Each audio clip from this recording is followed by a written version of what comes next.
जातीय नरसंहार कराने वाले लोगों से जब से गलवहियां किए हैं,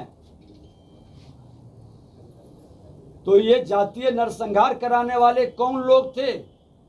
और उससे गलवहियां करने के बाद इनकी हिम्मत कहां बची है उग्रवाद, अपराध, आतंकवाद के विरुद्ध लड़ाई लड़ने का?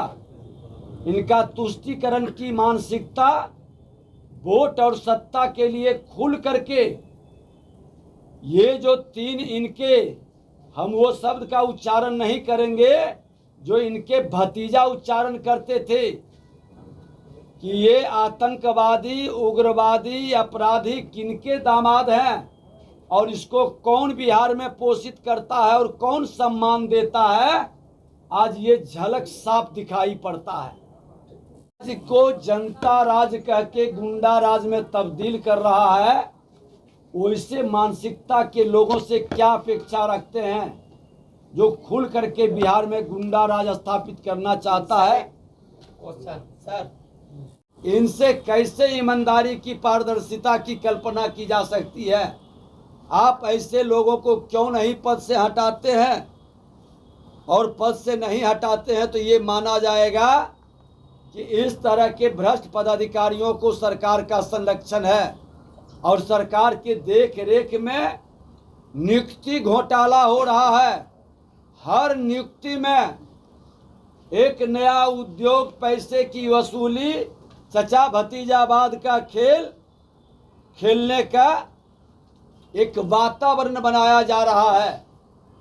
ये माहौल खड़ा किया जा रहा है, नियुक्ति का ढोल पीटा जा रहा है, लेकिन बिहार के प्रतिभा के साथ खिलवाड़ हो रहा है। बिहार के नौजवानों को वंचित करने का मैं एक और उजागर कर दूं, इसको आप जान लें कि आउटसोर्सिंग से आज विधानसभा के अंदर भी हमसे पहले जो बहाली हुआ और अभी भी आउटसोर्सिंग के माध्यम से बाहर के बच्चों को, दूसरे राज्य के बच्चों को लेते हैं, जो बिहार के बच्चे भी हैं और बाहर रहते हैं, उनका ज़्यादा होता है क्योंकि उनसे पैसे की उगाही ज़्यादा होती है। बिहार के गरीब के बच्चे पैसे नहीं दे पाते और बाहर के बच्चे आउटसोर्सिंग के माध्यम से आ रहा है। क्यों आउटसोर्सिंग के माध्यम से विधानसभा के अंदर बहाली की प्रक्रिया आप चला रहे हैं? सरकार की जो नियुक्ति एजेंसी है उसमें अच्छे पदाधिकारी को बैठाकर पारदर्शिता और ईमानदारी के साथ क्यों सरकार बहाली का हिम्मत नहीं जुटा पा रही है? ये तमाम बहाली के नाम पर उगाही और नियुक्ति घोटाला का खेल सरकार बंद करे। हाई कोर्ट के सिटिंग जज के देख रेख में बहाली की प्रक्रिया पारदर्शिता के साथ, ईमानदारी के साथ करे।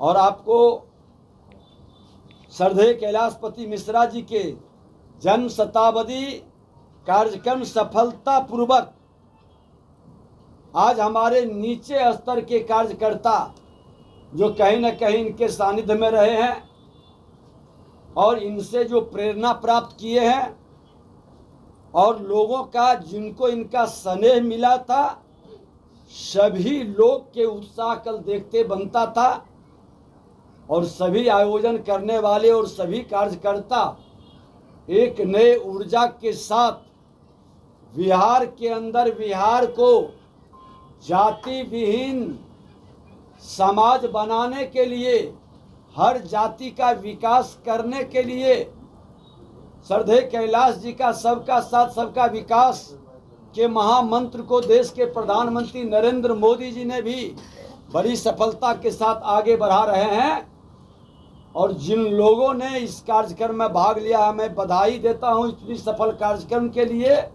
प्रदेश अध्यक्ष जी से लेकर के हमारे सभी पदाधिकारी और आप सब ने उसका गवाह बने हैं कि इतने देर तक ऐसे एक महापुरुष का, जिनका अपना कुछ नहीं, सब जनता के प्रति, बिहार के लोगों के प्रति, सभी समाज के प्रति समर्पित था, जो जाति विहीन समाज की कल्पना को साकार कर रहे हैं। गांधी जी का, पंडित दीनदयाल उपाध्याय जी और जयप्रकाश नारायण जी का लेकिन ये भ्रष्टाचारी वंशवादी परिवार के बाद के लोग, श्रीमान लालू प्रसाद यादव जी और उनके साथ देने वाले नीतीश कुमार जी, आपको सबक लेनी चाहिए। जो अच्छे काम करते हैं उनको नहीं रहने के बाद भी जनता उनको श्रद्धा से नमन करता है, लेकिन जो गलत करता है उनका सम्मान